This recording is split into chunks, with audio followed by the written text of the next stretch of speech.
my name is Jason J. Rock Houston. You guys are listening to an interview being done for Chaotic Riffs magazine. We can be found on the web at www.chaoticriffs.com. It's my great pleasure to be speaking with singer Robert Fleischman, and most people know Robert as the original singer from Journey, or he's also original singer from the Vinnie Vincent Invasion, and these days you have your own band, The Sky, which we'll talk a little bit about. But the primary thing I want to talk a lot about today is I've seen that you have a Facebook page devoted to your artwork.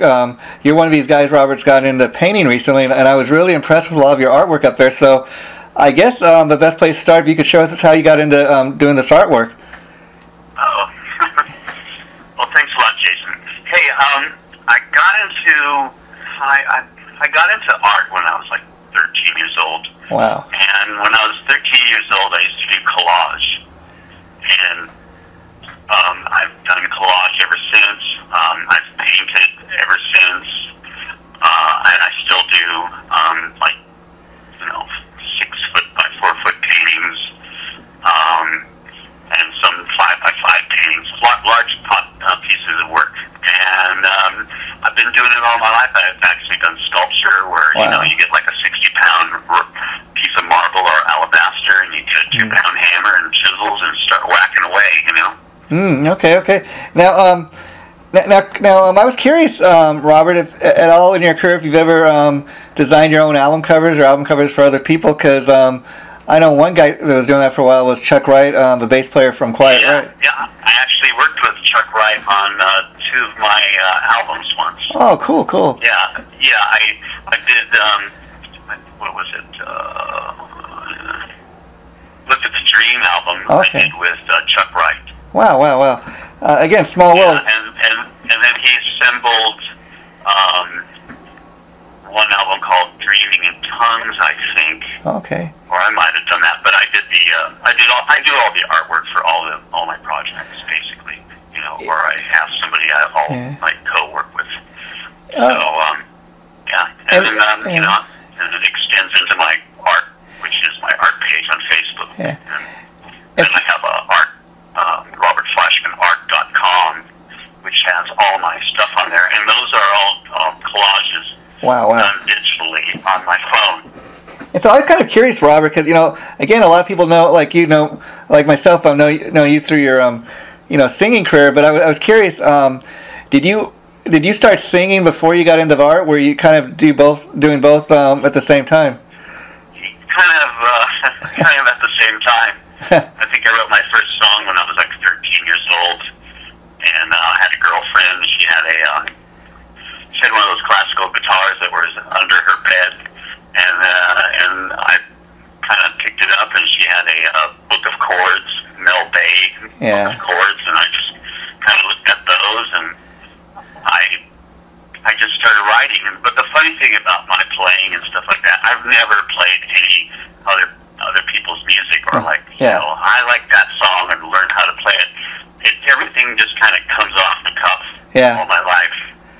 So, I just started writing songs at a very early age. Well, I got to tell you, Robert, you're one of my. I've always believed it. I've always felt that you were one of these singers that was very underrated. I mean, I always thought you should have been bigger than what you were. I mean, a lot of people probably surprised to learn that you're the guy that wrote the Journey song "Wheel in the Sky." So, if you could share with us, talk a little bit about the writing of that song and how it came to be. Well, when I first got into Journey, I started writing songs, and then everybody else started throwing me lyrics. Yeah. Like pieces of papers with little things here and there jotted on paper, and I would look at it, and nothing really kind of inspired me or jettison the idea that keep forward and make it into songs. So Ross Valerie came to me with a poem that his wife wrote. Wow. And the poem, I didn't like the poem, but I liked this one thing where it said it wasn't wheel in the sky, but it was something like that, and I just made it into wheel in the sky. Wow. And I just I did it because everybody was throwing me all these lyrics, and I felt really obligated to come up with something, you know, that somebody gave me, because I just felt bad, you know. Here they're like throwing me all this stuff, and I'm going, no, that doesn't work, no, that doesn't work, you know. But finally one worked, and then Neil and I think we were at some hotel, I think, and he had an acoustic guitar, and we just kind of came out. Wow. You know, writing with Neil is like, you know, I can't grab a guitar from him and go, no, I think you should go this way, because that ain't gonna happen with Neil. So, you know, I tailored the whole melody and the lyrics to the music that he had in mind. Yeah. But if I had my way, the song would have had a bridge in it, which it doesn't have a bridge. And now, I was curious, because, of course, you're the guy that wrote the song.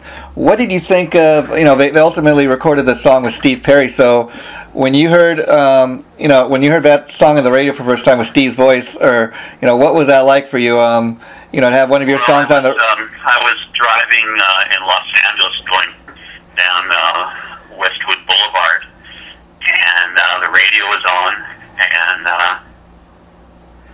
the song came on. Yeah.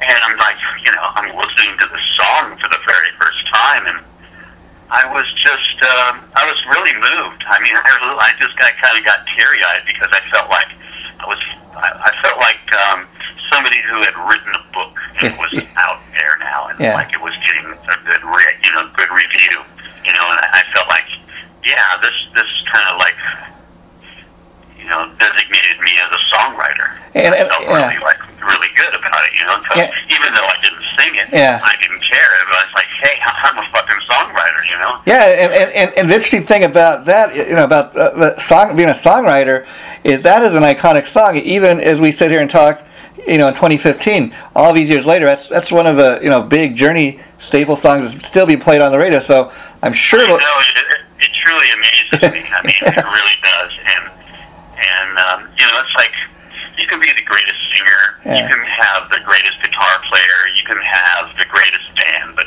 if you don't have songs, you're shit. Oh, you're so right on that, Robert. And, you know, I was curious, you know, because I know that you remain very close to the guys in Journey, even so much to the point that when they got their Hollywood star, they invited you to appear with them, you know, down there on the Hollywood Walk of Fame. I was curious if over the years, like when they, you know, when Steve, things didn't work out, Steve, did the guys ever ask you, hey, Robert, would you like to come back to Journey, or did that ever take place? Well, in a roundabout way. I think at one time I went up to Vallejo, where Neil and Jonathan lived, and I spent a week there writing with them. Mm-hmm. And, you know, the idea kind of came up, but I wasn't interested in doing it. I understand. I just felt, you know, to me it would be like me joining singing in a Journey tribute band. I hear you. Now, it's just a bit too. I didn't want to do that, you know. That's not what I'm about. I'm about just, you know, trying to write contemporary, you know, pop songs, rock and roll songs. You know, I'm just really into that, and experimenting with different types of, you know, sounds and approaches, and their thing is you know, it's a real formula kind of thing, and Jonathan and Neil have it all down, and yeah. So, you know, there's no room for any creativity there. I hear you. Now let me ask you, because you know, like I said, you're mostly known as a singer, songwriter guy, but I know you're also a guitar player. I was curious, when you were starting out as a musician, did you start out as a guitar player primarily, and kind of more? No, I was like a closet singer. Okay. For like years, and then I had a friend who was a drummer, and he had some other kids at his house playing in the garage, and that was the first time I ever sang, and I didn't, you know, it just kind of really, you know, just I had a lot of fun, and so from then on, I sang, you know, tried to sing in bands and stuff like that. I never was in any. I was in one or two cover bands in my whole entire life, and the rest of the time I was writing, songs.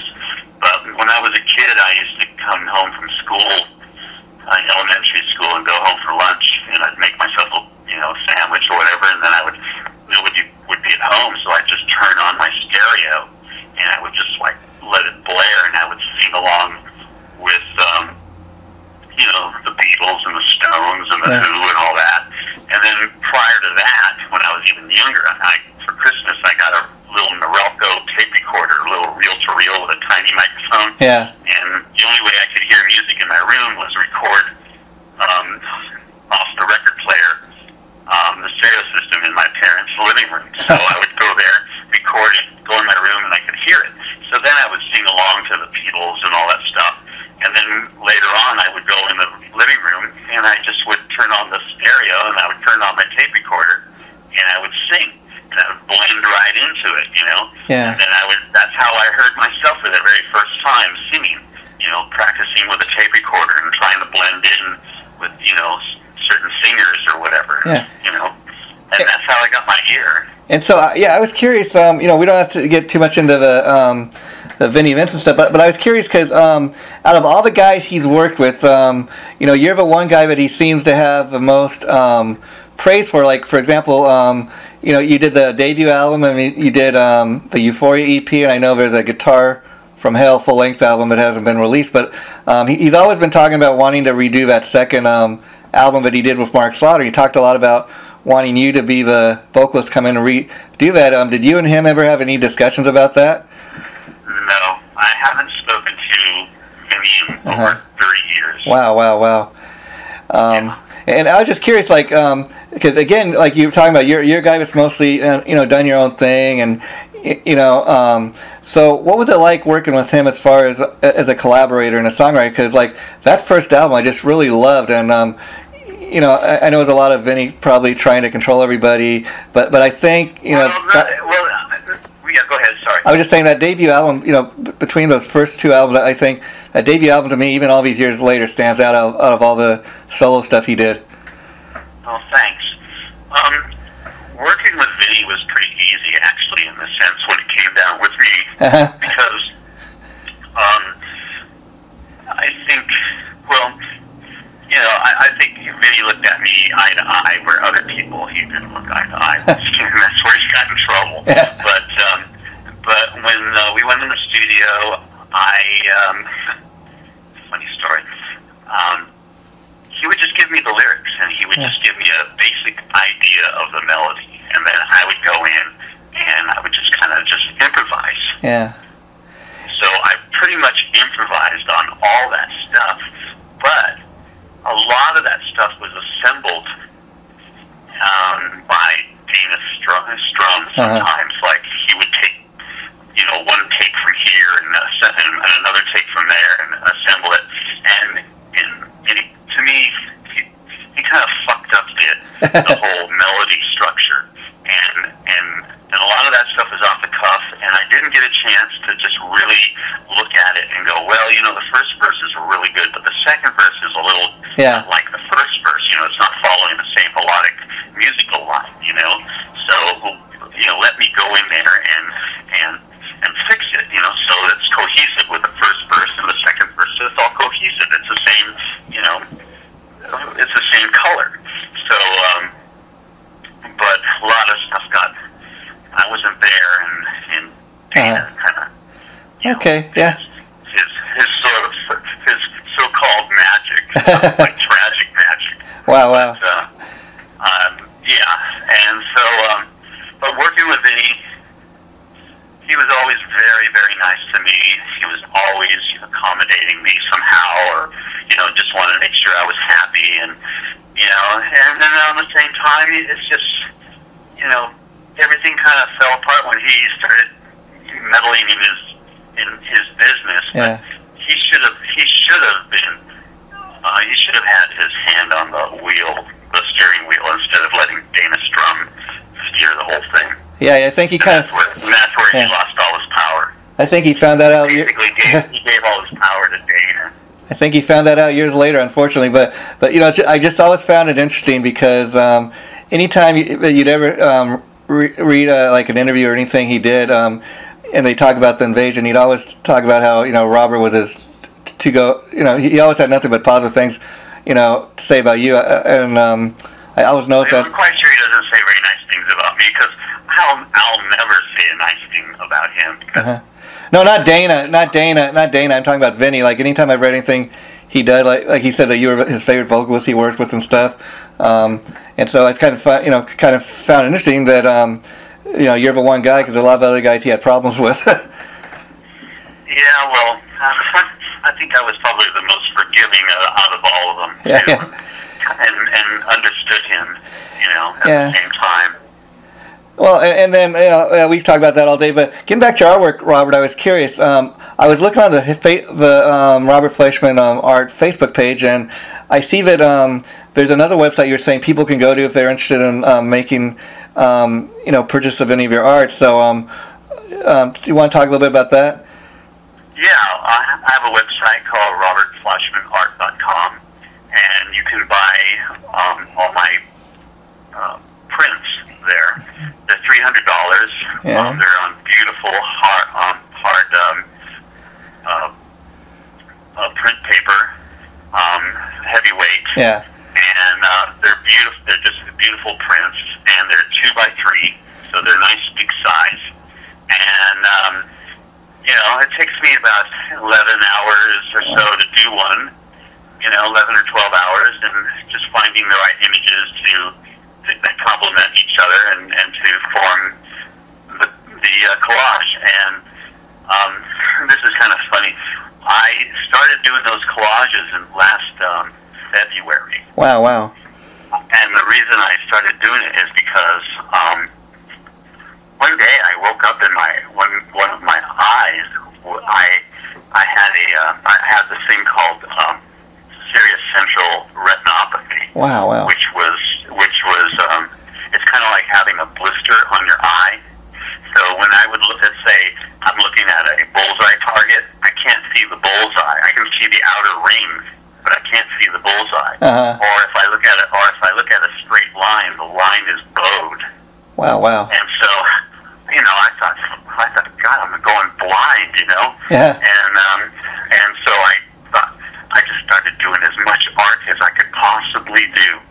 And I think I did over 60 pieces of art, which is on the art web page, robertfleischmanart.com, and you can check them out. And there's a slideshow, and you can go to the gallery, and if you want to purchase one, they're all signed, and they're beautiful. I just gave one to a friend of mine, Damon Ranger, who's the guy who won an Oscar for doing the music for Life of Pi. Wow, how cool! So I gave one to him for his birthday this weekend, and I gave one to Man Cow, who is a big shock jock like Howard Stern of Chicago. Okay, yeah. And then I've had other people buy him and stuff, And let me ask you, Robert, have you ever had like any of your art like in galleries or anything, or at any art shows? I used to have my art in galleries in Los Angeles. Oh, okay. But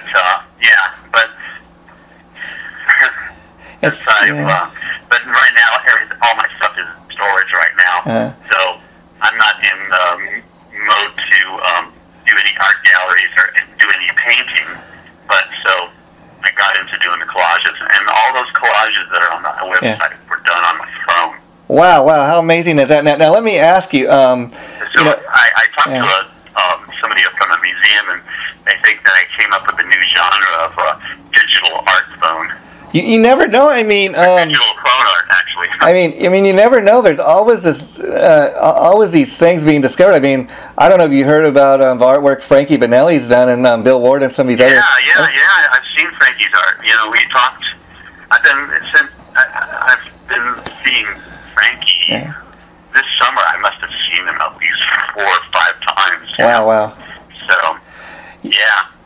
But what's amazing about the stuff? We're very close. He was my first drummer on Perfect Stranger album. Oh, really? I wasn't aware of that. Wow. Yeah, he toured with me when we opened up for Van Halen. Oh, how cool is that? Now, speaking of Quiet Riot, go back a long way. Have you had a chance to check out that movie, Robert? I was curious what you thought of it. Oh yeah, absolutely. Yeah, absolutely.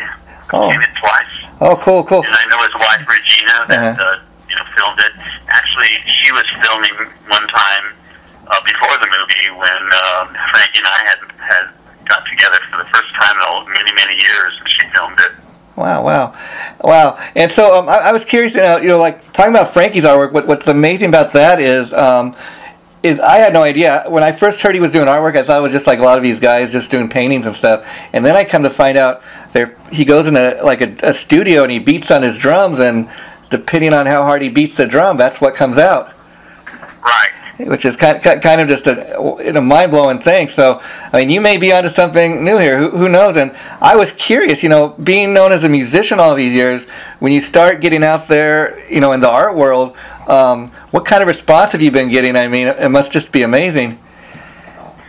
Yeah, I've gotten really good response to it. It's been a trickly kind of career for me, because sometimes I think, I want to quit just doing music, just do art, but then I know that's not real. Well, music's for your first love. I don't put that much energy into it, but now I've decided to put a lot more energy into it, and hopefully I'm going to go to LA and do a couple of shows at a couple of galleries there that I'm talking to, and one in Chicago. Yeah, I mean, I think it'd be cool. I mean, even look at a guy like Paul Stanley. He's been doing music all these years, and he's just been getting into art like crazy. It's just I've actually seen a couple of paintings that he's done that I actually liked. Wow. And have you ever thought of putting together like a book with all different like just different photos? Well, actually, I'm talking to a publisher right now about that. Wow. That would be a really cool thing. I'd like to see something like that. And right now, I'm trying to figure out what would be the first page, the opening page. Yeah. I was curious, Robert. I see a lot of the artwork on your Facebook page. A lot of it's kind of like portraits of yourself. So, when are those just like pictures that you're taking out of your phone, or you have an actual picture that you're sitting down and copying from? I just do them from my phone. Wow, that's amazing. I've found a handful of apps that do certain things. Oh, wow. And I just use one app to do one effect, and then I take it to another app to do another effect, and I take it to another one to get another effect, and then it's a combination of all these apps. Wow. And then the last thing it's tedious, but I love doing it. It's like it's like drawing. But what amazes me, just hearing you say that is, like, to me, when I go, you sent me an invite the other day to go check out the art page, and I did, and I'm doing it because I've been a fan of your music all these years. But then when I go and check out the artwork, to me, like, I would have thought, you're telling me, it was just so tedious, it takes me hardly any time. Just looking at it, it looks so professionally done. I would have thought it took you hours. And, that's just the amazing thing, And I guess before I let you go, the last thing I kind of would like to touch a little bit of base on is you currently have a new band, The Sky, which you've had for the last couple years. And I know you had 2 albums out, and the first one you sold out of. I was curious, the first album, any chance you'll be re-releasing that or anything? Yeah. Actually, yeah. I'm going to most likely do something by the end of the year and have the other one. And I'm also looking at the possibility of doing vinyl. But, it's so expensive to do vinyl, and it's so hard to sell CDs, on the websites and all that. It's people just like to get stuff for free. They can go to Spotify and listen to it for free. Why buy it? Yeah, it's sad because it's a sad situation. It's like, because I put so much money into doing these things. I mean, I spend tens of thousands of dollars to do these, albums. I mean, all by myself. I mean, I'll tell you something. It's sad to me because you and I grew up in a day where I remember going to a record store. Kids these days, what's a record store? What's a record? And I used to love buying all that stuff. I mean, I'm one of these guys that, as great as technology is, I still love to have a physical album. And and the thing is, like, to me, if you're a Robert Fleischman fan, like to me, if I have to go get your albums on Amazon.com or to your personal website, I'll do that, because to me, if somebody's a big enough fan of somebody, they'll go to whatever length they have. You're not going to find the latest Robert Fleischman, at the Target or Best Buy down the street, unfortunately. But if you're a big enough Robert Fleischman fan, you're going to go to whatever length you have to get his latest album. So, are you currently working on a new album, Robert, with the Sky? Yeah, right now as we speak, I'm writing the new album called Stratosphere. That's what it's going to be called. And so let me ask you, Robert, what would you say is the biggest difference, what you're doing with the Sky, to all the solo albums you've released over the years? I mean, would it just be a matter of this is more of a band unity? Well, it is more of a band, but all the other albums that I put together, I just kicked myself in the ass for not having doing real and live recordings. And that's what the Sky is about doing it live. And have you had because I know you, have you had a chance to... There's just that magic, you know? Yeah. And I listen to my other albums and stuff, and I go, God, it sounds so plastic to me, because it doesn't have the soul, you know, of a real drummer on there, and the whole, chemistry of other people involved. And because the other ones, I just kind of put them together like puzzles, put them together, where, when you record live with the band, it's just, there's the magic, that's what it's all about. And so I'll never do that again. Yeah. I'll never make a record in that fashion again. It will always be a live setting to capture the chemistry. And speaking of live, have you had much chance to get out there and perform with the Sky, or is there any plans to do that down the line? Yeah, we've played a couple of times, but the funny thing about it is when I got to Richmond, Virginia, to put the band together, it took me a while to find a loft to get the band in, and then assemble the band, and then after that, when everybody was, got the right players, then I was writing, so it took time to write the whole body of, music, which was the first album. Yeah. And then after that, we played a couple of times, and then we went in and started recording, and then we just ended up recording for months and not even going to play. Yeah. And then after that, we played a couple of shows, and then I thought, I'm going to go right back and start writing again, So it was the whole same process. So that whole process is taking us away from playing live, basically. But, I think once we get this one album done, and we'll have 3 albums, I think we'll have, 3 albums worth of material to pick from and put together a really good set and then perform it, And I think I'm hopefully making a licensing deal in Europe, so my albums will be in Europe, and I'll probably, go to Europe to kind of just work it out and then come here. And let me ask you, through that deal, any chance any of the Robert Fleischman solo CDs will be re-released, or is this specifically for the Sky? Well, all the music will be re-released in Europe. Oh, cool. But I'm quite sure that I'm going to do a licensing deal here in the States, and so it'll be sort of like a box set thing, where all my albums and all the Sky stuff. And I imagine this will come out like sometime next year. That's the goal. Yeah. How cool is that? And for the very last thing I want to ask before I let you go, Robert. Right now, you're concentrating primarily on the Sky, but do you have much desire at this point in life to do another Robert Fleischman solo album, or is the Sky pretty much your main thing these days? The Sky is pretty much my main thing, but I write stuff sometimes. I don't feel as Sky material, but it's not. It's still good, but yeah. Different. It's different. So I put that kind of stuff onto the side, and once I get a nice big pile of stuff there, then I'll sort through it and maybe string the best songs out of that pile of 12, and maybe come out with 6 songs that are really good all together, and then try to write other stuff to continue the string.